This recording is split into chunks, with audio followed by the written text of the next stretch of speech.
नमस्कार, मैं अंजना और आप देख रहे हैं न्यूज सर्कल। आइए बढ़ते हैं आज की बड़ी खबर की ओर। लोकसभा चुनाव से पहले जुलूस निकलेगा। 2029 में अयोध्या से इलेक्शन लड़ेंगे ब्रजभूषण शरण सिंह। कैसरगंज सांसद करण भूषण सिंह ने बता दिया था कि हम और हमारे पिता नेताजी ब्रजभूषण सिंह दोनों लोग बीजेपी की टिकट से चुनाव जीतकर एक साथ पार्लियामेंट पहुंचेंगे। वहीं ब्रजभूषण शरण सिंह के निज निवास विश्नोहपुर में पहुंचकर उनसे कई सवाल किए। उन्होंने सवाल पर जवाब देते हुए ब्रजभूषण शरण सिंह ने प्रतिक्रिया भी दी है। ब्रजभूषण शरण सिंह ने 2029 लोकसभा चुनाव को लेकर एक बार फिर बोलते हुए कहा कि अगर हम पिता पुत्र दोनों लोग जीत कर पार्लियामेंट पहुंचते हैं तो किसी को क्या कोई दिक्कत है। दोनों लोगों के चुनाव लड़ने से क्या दिक्कत है। चुनाव कोई भी लड़ सकता है, लेकिन भेजने का काम जनता क्या है। अगर जनता चाहेगी तो चुनाव भी लड़ा जाएगा। अयोध्या से चुनाव लड़ने की बात को लेकर कहा कि हमारी कोई मंशा नहीं है, लेकिन एक दिन अटल जी का मैं भाषण सुन रहा था, उसमें अटल जी कह रहे थे कि मैं राजनीति छोड़ना चाहता हूँ, लेकिन राजनीति मुझको नहीं छोड़ना चाहती। तो ऐसे ही मुझको मेरी जनता नहीं छोड़ रही है। समय आने दीजिए, आप भी यही रहेंगे। इस बार लोकसभा चुनाव से पहले जुलूस निकलेगा और जनता जुलूस निकालेगी कि आप चुनाव हमारे यहाँ से लड़ो।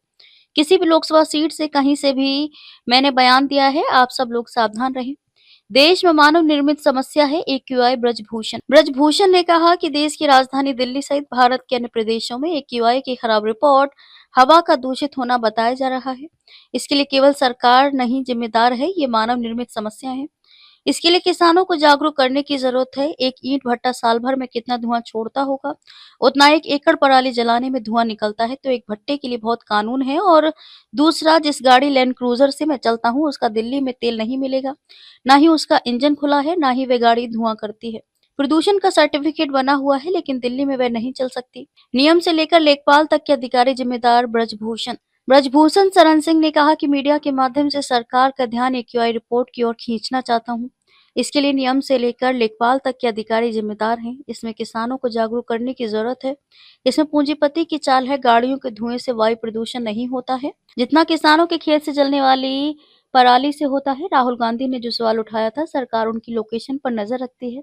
उनका सवाल भी बुनियाद है, क्योंकि वह विपक्ष के बड़े लीडर हैं और ये वह फोटो वीडियो भेजते हैं, तो इसकी जानकारी तो किसी ना कहीं सभी को होती है।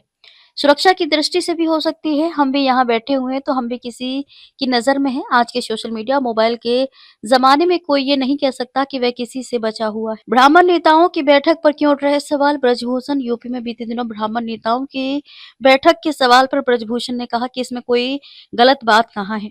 अगर कोई एक समाज के लोग बैठकर आपस में बात कर रहे हैं तो इसमें कोई दिक्कत नहीं है।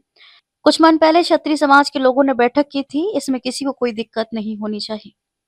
अब तक के लिए बस इतना ही। फिर मिलते हैं एक ऐसी ही बड़ी खबर के साथ। तब तक के लिए नमस्कार और देखते रहिए न्यूज सर्कल। अगर आपको वीडियो पसंद आई हो तो लाइक करें व शेयर करें। ऐसे लेटेस्ट अपडेट पाने के लिए बेल आइकन प्रेस करना ना भूलें। अगर आप हमें फेसबुक या फिर इंस्टा के माध्यम से देख रहे हैं तो हमारे पेज को फॉलो जरूर करें। धन्यवाद।